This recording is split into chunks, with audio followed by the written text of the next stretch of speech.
الفاتحہ.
میں نے جس آیہ کریمہ کی تلاوت کی ہے،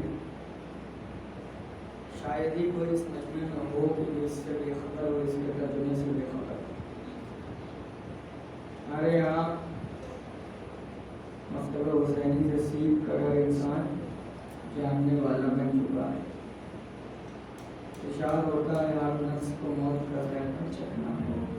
ایک تلخ حقیقت ہے جسے قبول کرنی ہے. ہم نے تاریخ میں دیکھا بہت سے لوگ ایسے نظر آئے اور کریں گے کہ جنہوں نے اپنے خدا کا انکار کیا ہے، جنہوں نے یہ کہا ہے کہ ہم خدا کو نہیں مانتے، خدا کو نہیں مانتے، خدا کا انکار کیا ہے، لیکن موت کا انکار کرنے والے نظر نہیں آتے. وہ یہ نہیں کہتے ہوئے نظر آئے کہ ہم مریں گے نہیں، ہم موت کا انکار کرتے ہیں. موت کا انکار کرنے والے نظر نہیں آئے. یہ ایسی تلخ حقیقت ہے.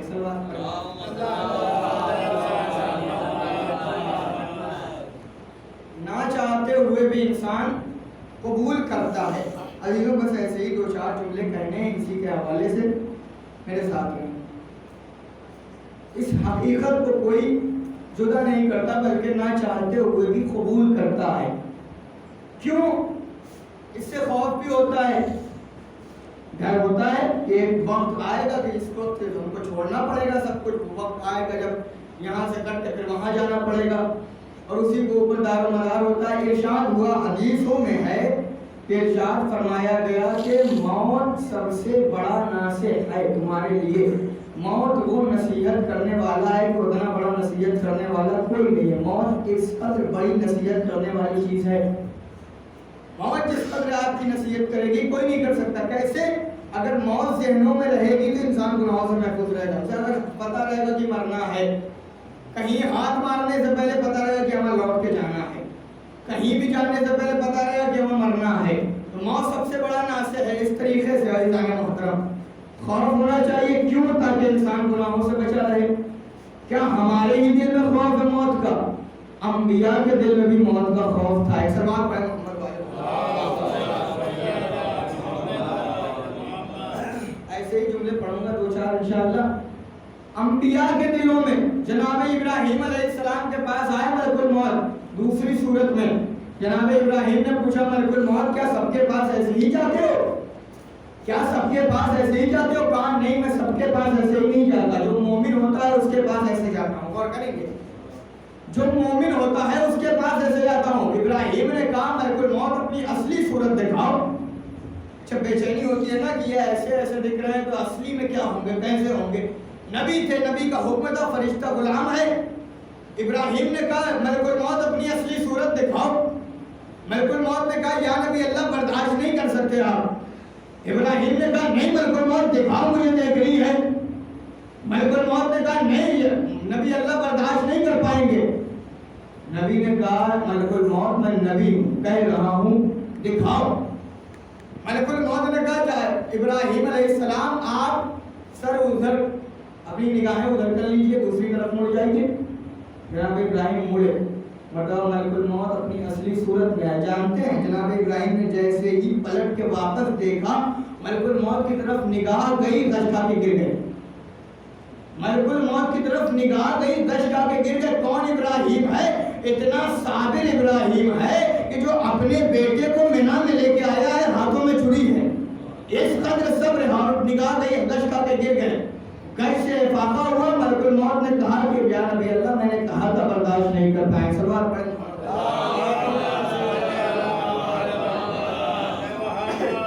ایزان محترم وقت یا نبی اللہ میں نے کہا تھا برداشت نہیں کر پائیں گے۔ ملک الموت کیا سب کے پاس جاتے ہیں ایسے ہی؟ کہا نہیں سب کے پاس نہیں جاتا ایسے، جو مومن ہوتا ہے اس کے پاس ایسے نہیں جاتا۔ ایزان محترم خوف تو ہے، انبیاء ڈرے۔ ایزان روایتیں دو چیزیں کہتی ہیں، غور کریے گا، ایسے ہی روایتوں میں دو چیزیں آئیں۔ ایک یہ کہ انسان کی روح اس طریقے سے نکل جائے گی جیسے پھول سے خوشبو نکل جائے۔ ایک روایت یہ انسان کی روح ایسے نکلے گی جیسے پھول سے خوشبو نکل جائے گا، بالکل آسانی سے آرام سے۔ اور دوسری روایت کہہ رہی ہے انسان کی روح ایسے نکلے گی جیسے کانٹے دار درخت پہ ریشمی کپڑا ڈالا جائے، اس کے بعد کھینچا جائے جیسے تار تار الگ ہو جاتا ہے، بدن کی رگیں الگ ہو جائیں گی، یوں روح نکالی جائے گی۔ روایتیں مختلف ہیں یا مرنے والے؟ روایتیں تو ایک ہی ہیں، روایت دونوں ہے۔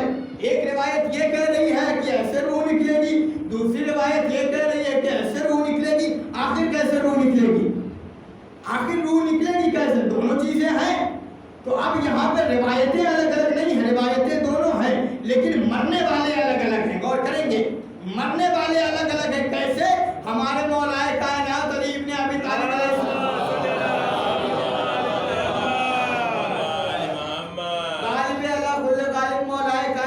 ارشاد فرمایا کہ کائنات میں پروردگار عالم نے تین طریقے کی مخلوق کو خلق کیا۔ غور کریے گا، میرے ساتھ رہیں، یوں ہی خاموشی سنتے رہے بس۔ تین طریقے کی مخلوق کو خلق کیا خدا نے۔ ایک وہ مخلوق کہ جس کو خدا نے عقل دی ہے، خواہشات نہیں دی ہے۔ غور کریں، ایک وہ مخلوق کہ جس کو عقل دی ہے، خواہشات نہیں دی ہے۔ ایک وہ مخلوق کہ جس کو خواہشات دی ہے، عقل نہیں دی ہے۔ ایک وہ کہ جس کے پاس عقل ہے خواہش نہیں ہے، ایک وہ جس کے پاس خواہش ہے عقل نہیں ہے۔ تیسری مخلوق وہ ہے کہ جس کے پاس عقل بھی ہے خواہشات بھی ہیں۔ تیسری وہ ہے عقل بھی ہے خواہشات بھی ہے، جس کے پاس عقل ہے خواہش نہیں ہے، وہ کون ہے؟ فرشتے۔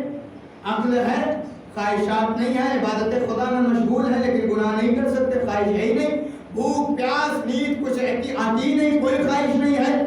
دوسری مخلوق خواہشات ہے عقل نہیں ہے، وہ کون ہے؟ وہ ہے جانور۔ جانوروں میں خواہشات پائی جاتی ہیں، عقل نہیں پائی جاتی۔ انہیں نہیں معلوم کس کا کھیت ہے، انہیں چرنے سے مطلب ہے پیٹ دیا خدا نے، خواہش ہے۔ تیسری مخلوق ہے انسان۔ انسان کے اندر دونوں چیزیں ہیں، عقل بھی ہے خواہش بھی ہے، عقل بھی ہے خواہش بھی ہے، لیکن ان دونوں چیزوں کی آپس میں جنگ ہے۔ عقل اور خواہش آپس میں جنگ کرتی رہتی ہیں، کبھی خواہشات عقل کے اوپر غالب، کبھی عقل خواہشات کے اوپر غالب، کبھی خواہشات عقل کے اوپر غالب، کبھی عقل خواہشات کے اوپر غالب۔ کیا مطلب؟ کبھی خواہشات کہتی ہے کہ یہ کام کرو کہ جو عقل نہیں کہتی، کبھی عقل کہتی ہے کہ یہ کرو، خواہشات کہہ رہی ہے کہ نہیں یہ نہیں کرنا ہے، یہ نہیں کرنا ہے۔ صبح کا وقت ہے، بہترین نیند آ رہی ہے، زبردست نیند ہے، ٹھنڈی کا زمانہ ہے، ہم سوئے ہوئے ہیں، زبردست نیند آ رہی ہے، دل نہیں کرتا کہ لحاف ہٹا کے اٹھیں اور وضو کریں۔ خواہش کیا کہہ رہی ہے؟ نہیں جائیں گے۔ عقل کہہ رہی ہے نہیں، چلو اٹھو سجدہ کرو۔ سلوات پڑھیں محمد والے۔ خواہش کیا کہہ رہی ہے؟ نہیں نہیں جانا ہے۔ عقل کہہ رہی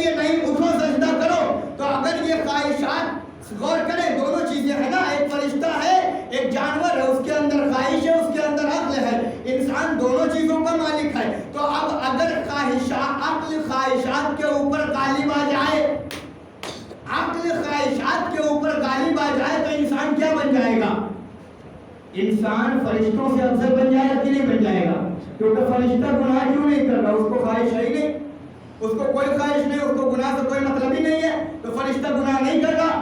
لیکن انسان اگر گناہ نہ کرے تو مطلب ہے نا کہ اس کے اندر خواہش پائی جا رہی ہے، اس کے علاوہ بھی یہ گناہوں سے بچا ہوا ہے، تو یہ فرشتوں سے افضل ہو گیا۔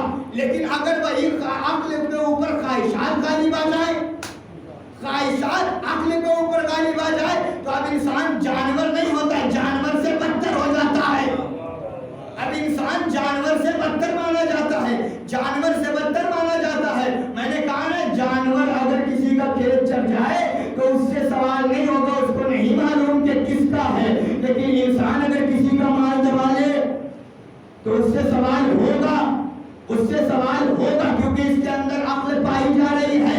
تو اب جانور سے جب جانور سے بدتر ہو جائے یا فرشتوں سے افضل ہو جائے، مولا نے کہا ہے دونوں چیزیں ہیں، دونوں چیزیں، اور مرنا بھی دونوں کو ہے، دونوں چیزیں اور مرنا بھی دونوں کو ہے۔ اب وہاں پہ طے ہوگا، جو فرشتوں سے افضل ہوگا اس کی روح ایسے نکلے گی جیسے پھول سے خوشبو، جو جانور سے بدتر ہوگا اس کی ایسے نکلے گی جیسے ریشمی کپڑا تار تار ہو جائے۔ سلوات پڑھے محمد۔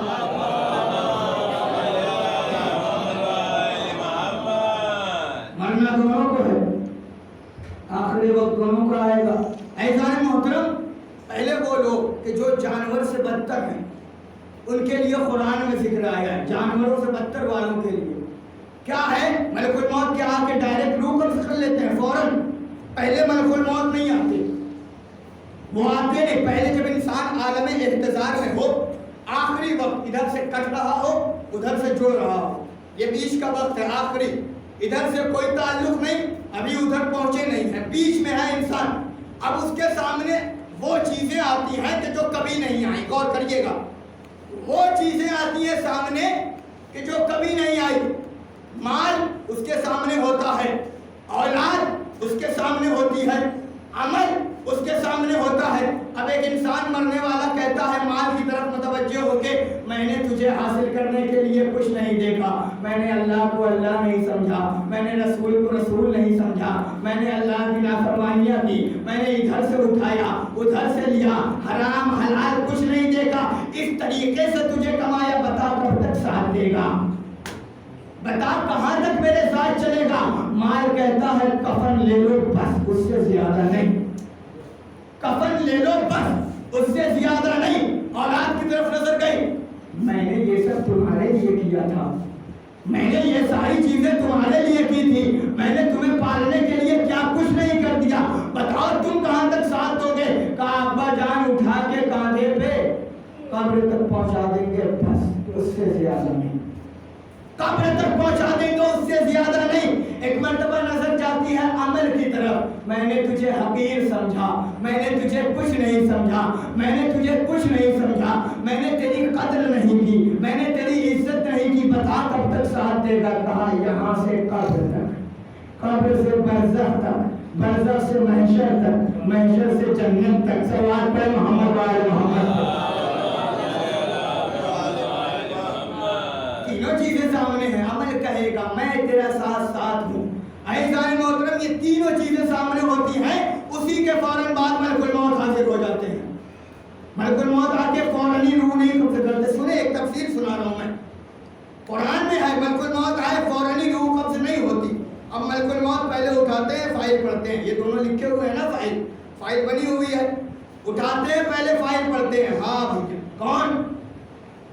نقی بنا سے غیبت، چغلخوری، چوری، چماری، گناہ، نمازوں کو چھوڑنا، ان کی برائی کرنا۔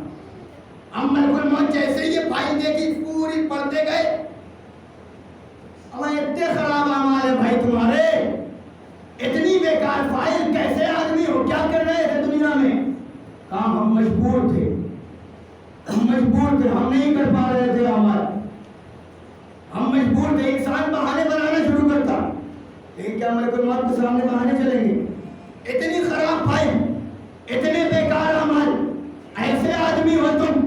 ابھی بھی روح فوراً قبض نہیں ہوتی. قرآن کہہ رہا ہے کہ یضربون وجوہہم، ان کے چہروں پر ملک الموت کو کہا ان کے چہروں پہ مارا جائے. چہروں کے اوپر جو مومن نہیں ہے، جو گنہگار ہے، منافق ہے، ان کے چہروں پہ مارا جاتا ہے، ان کی پیٹھ کے اوپر مارا جاتا ہے. اب ملک الموت جب پیٹ کے روح نکالے، سوچے کیسے روح نکلے. جہاں پر مار کے روح نکالی جا رہی ہے وہاں پہ یہ عالم ہوتا ہے. وہاں کے لیے کہا گیا ہے کہ انسان کی روح ایسے نکلتی ہے کہ جیسے کانٹے دار درخت کے اوپر ریشمی کپڑے کی حالت ہوتی ہے. صلوات پڑھیں محمد والے.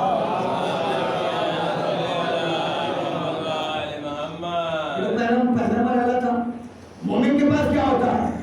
مومن کے پاس بھی آتے ہیں ملک الموت. مومن کے پاس آنے کے بعد اچھا ملک الموت کون ہے؟ فرشتے ہیں.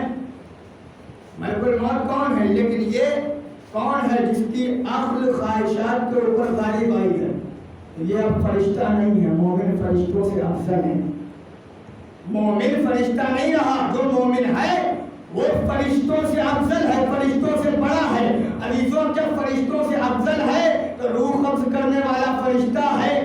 کوئی بھی سادہ سا پولیس انسپکٹر اگر اپنے سے بڑے کے پاس اگر کسی جرم میں مثلا گرفتار کرنا پڑے تب وہ جاتا ہے تو کیسے گرفتار کرے گا؟ چلو، دھمکی دے کے نہیں کہتا بلکہ کہتا ہے سر جی میں مجبور ہوں، مجھے لے کے جانا ہے، مجھے لے کے جانا ہے.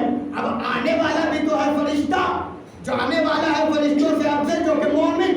جانے والا فرشتوں سے افضل، جانا اس کے لیے ضروری ہے، بلانا اس کے لیے ضروری ہے. تو آپ کو آ کے یہ نہیں کہتا کہ چلو ساتھ میں، بلکہ آنے کے بعد ہاتھ جوڑتا ہے، چلیے، ہاتھ جوڑتا ہے، چلیے. عزیزان محترم، رسول سے سوال کیا گیا یا رسول اللہ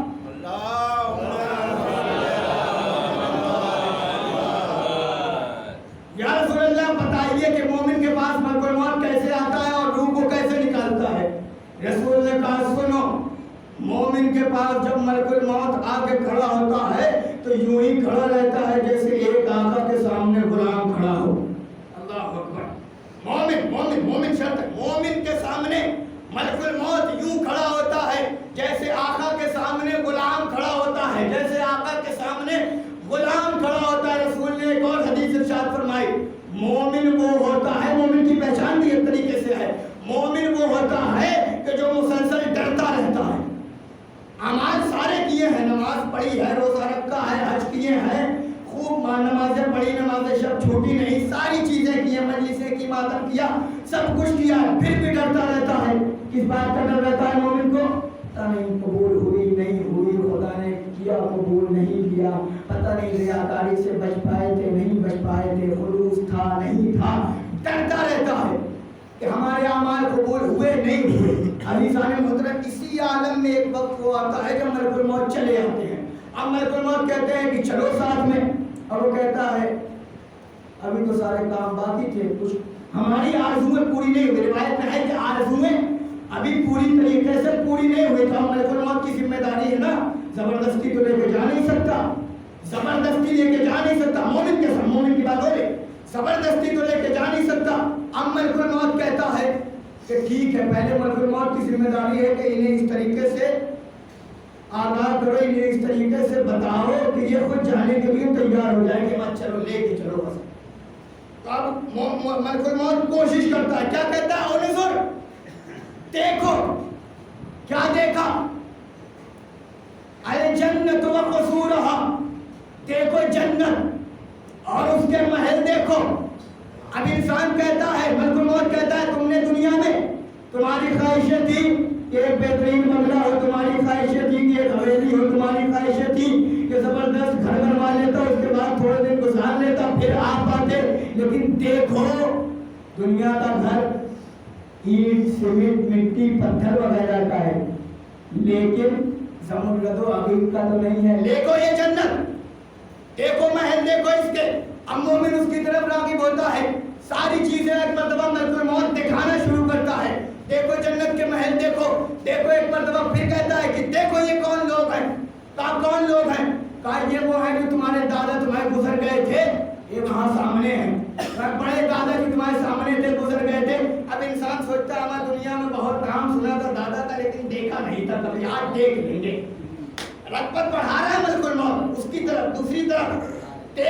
نہیں تھا، نام بہت سنا تھا، دادا کیسے تھے، آج چل کے دیکھیں گے۔ ملک الموت بڑھا رہا ہے رغبت، پھر کہتا ہے ملک الموت فنظر، ایک دفعہ اور دیکھو۔ اب میں انسان دیکھے گا، مومن دیکھے گا، کہا بھائی یہ کون لوگ ہیں؟ پہچانتا تو ہوگا نہیں، ذمہ داری کس کی ہے کہ یہ بتائے؟ غلام ہے، بتائے گا۔ اب ایک مرتبہ کہے گا کون لوگ ہیں؟ کہا یہ تمہارے ائمہ ہیں۔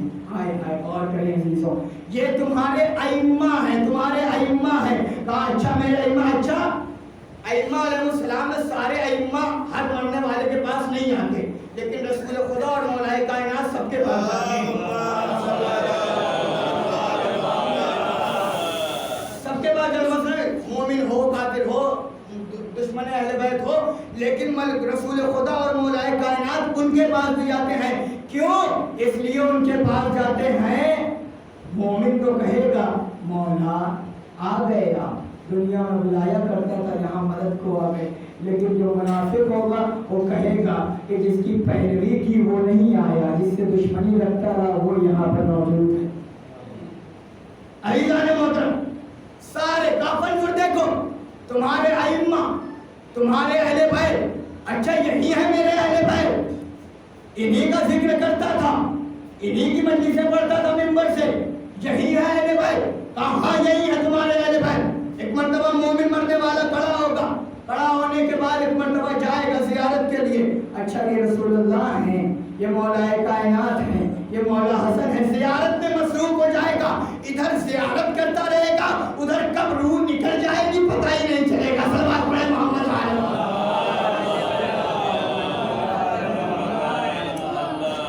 ادھر زیارت میں مشغول رہے گا، ادھر روح نکل جائے گی، معلوم ہی نہیں ہوگا۔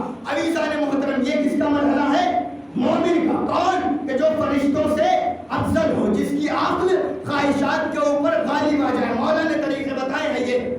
عزیزان محترم، مولا نے وعدہ کیا ہے نا کہ قبر میں مدد کے لیے آئیں گے۔ انسان مرنے کے بعد اب ساری چیزیں ہو گئی، سب کچھ اب دنیا سے کٹ گیا، بالکل ختم دنیا کا کام اب ہے قبر میں، منزل قبر۔ مولا نے وعدہ کیا چاہنے والوں مدد کے لیے آؤں گا۔ لوگ کہتے ہیں، غور کریے، لوگ کہتے ہیں آپ علی علی کرتے رہتے ہیں، اور ایک بات آپ لوگوں کا عقیدہ بڑا مضبوط ہے کہ آپ یہ کہتے ہیں کہ علی قبر میں بھی مدد کرنے کے لیے آئیں گے، علی قبر میں بھی مدد کرنے کے لیے آئیں گے۔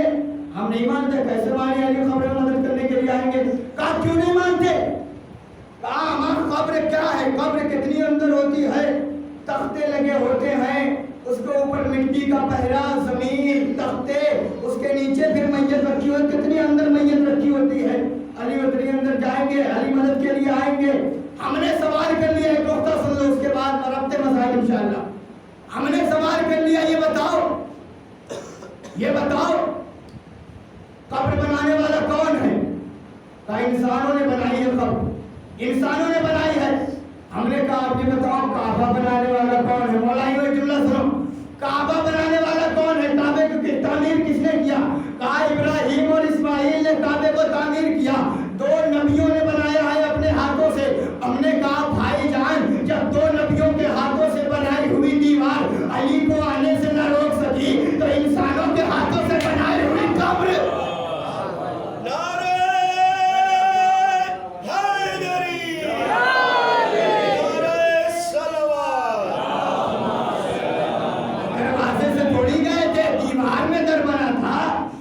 نبیوں کی بنائی ہوئی دیوار تم نے بنائی ہے۔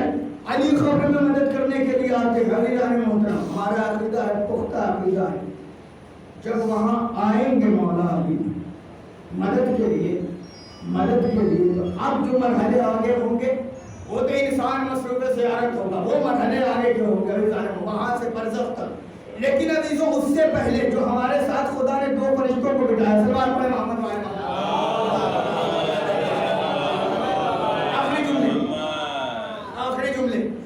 غور کر لیں، بس غور کریں، خدا نے یہاں دو فرشتے رکھے نا، دو فرشتے یہاں پر موجود رکھے ہوئے ہیں۔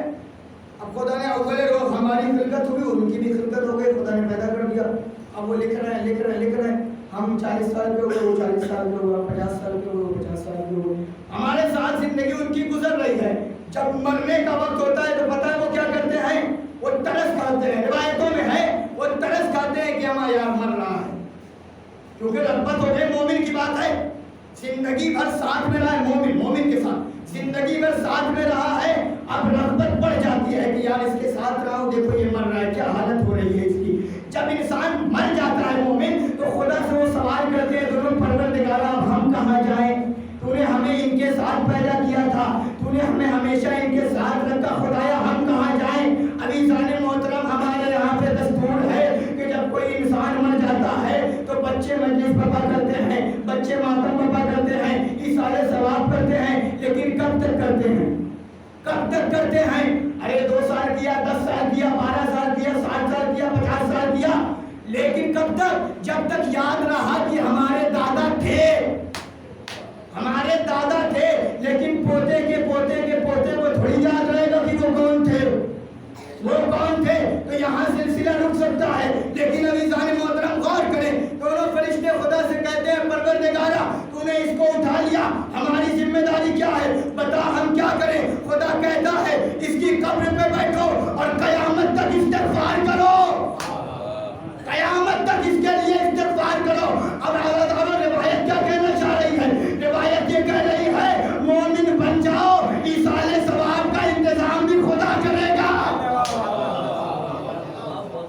مومن بن جاؤ، ایصال ثواب کا انتظام بھی خدا کرے گا۔ یہ منزل ہے، مومن بن جاؤ، مومن بن جاؤ۔ دونوں طریقے بتا دیے۔ اب جس طریقے سے جس کو موت قبول ہو اس طریقے سے عمل کرے، یا تو جانوروں سے بدتر بنے یا تو فرشتوں سے افضل بنے۔ عزیزان فقط عزاداری کر لینے سے ہونے والا یہ چاہتے تھے وہ مقصد کی جائے، مقصد کی بقا چاہتے تھے، مقصد کی بقا، اس کے بغیر نہیں۔ لوگ کہتے ہیں قبر میں ہم رو دیں گے، نوا پڑھ لیں گے، ماتم کر لیں گے، جو ملک الموت پوچھنے کے لیے ہے اس کا کیا کرو؟ سوال برحق ہے، الموت حق، اور اس کے بعد تلقین میں پڑھایا جاتا ہے کہ برزخ حق ہے، موت حق ہے، ساری چیزیں حق ہیں، سوالات حق ہیں۔ لوگ پوچھیں گے نا تمہارا خدا کون ہے، تمہارا رسول کون ہے، سارے سوالات۔ قبر ایسی چیز ہے عزیزان محترم، انسان کو کچھ تیار نہیں کرنا ہے۔ غور کریں، امتحان گاہ میں جانے سے پہلے انسان کو سوالات بتائے نہیں جاتے کہ یہ چیزیں پوچھی جائیں گی، لیکن حائر اسلام نے امتحان گاہ میں قبر میں جانے سے پہلے ایک مردہ ایک انسان یہاں بیٹھا ہوتا ہے کہ جو تلقین دے رہا ہوتا ہے تمہارا رسول خدا ہے، تمہارے امام علی ہیں، یعنی قبر میں سوال ہونے والا ہے، یہ بتا کے بھیج رہا ہے جاؤ یہ جواب دینا، جاؤ یہ جواب دینا، پہلے سے بتایا جاتا ہے۔ عزیزان محترم پہلے سے بتا کے بھیجا جا رہا ہے قبر میں، تو فقط عزاداری مولا ہم آپ پہ روئے، مولا ہم آپ پہ گریا کیے، مولا مقصد تو پامال ہو گئے۔ پہلے یہ بتاؤ کہ ہم نے گریا کیا ہے تو کیا مقصد کی بقا کے ساتھ کیا ہے؟ کیا نماز پڑھی تھی؟ کیا جو میں چاہتا تھا وہ کرتے ہوئے کیا تھا یا نہیں کیا تھا؟ بس دو چند چیزیں رکھ لی جو اتنا ضروری سمجھ رہا تھا۔ عزیزان محترم آپ نے کل جامع ولیمہ کے مسئلے سے غربت کی شام میں حرم پہ آئے، اصحاب شہید کر دیے گئے، انصار شہید کر دیے گئے، حسین کا ناصر نہ رہا کوئی، حسین بھی کربلا میں مار دیا گیا۔ غربت کی شام کا منظر یہ تھا، آپ نے مسائل سنے شہزادی سکینہ، غربت کی شام کا منظر یہ تھا، جناب زینب بچوں کو لے کے کھڑی ہیں، سکینہ نہیں ہے، سکینہ صحرا میں تھی حسین کی لاش کے پاس، جناب زینب لے کے آئیں، عزیزوں جناب زینب لے کے آئیں۔ اب ایک مرتبہ تمام بچے ہیں زینب کے ساتھ، سارے بچے، ایک منظر سنو، جب شمر ظالم آگ لگانے کے لیے خیموں میں آیا نا، خیموں میں آگ لگا دی گئی، بس ایک منظر سناتا ہوں، خیموں میں آگ لگا دی گئی، خیمے جلا دیے گئے، ردائیں چھین لی گئی۔ اب ایک مرتبہ ایک ظالم ہے کہ جو ایک ننھی سی بچی کی طرف بڑھتا ہے، ننھی سی بچی کی طرف آگے بڑھتا ہے، غور کریں مذاہب سنیں، ننھی سی بچی کی طرف کون بچی ہے؟ حسین کی یتیمہ بچی، حسین کی مظلومہ بچی سکینہ کے پاس گیا، جانے کے بعد ایک مرتبہ کیا دیکھتا ہے کہ سکینہ کی کانوں میں بندے ہیں، ارے سارے اسباب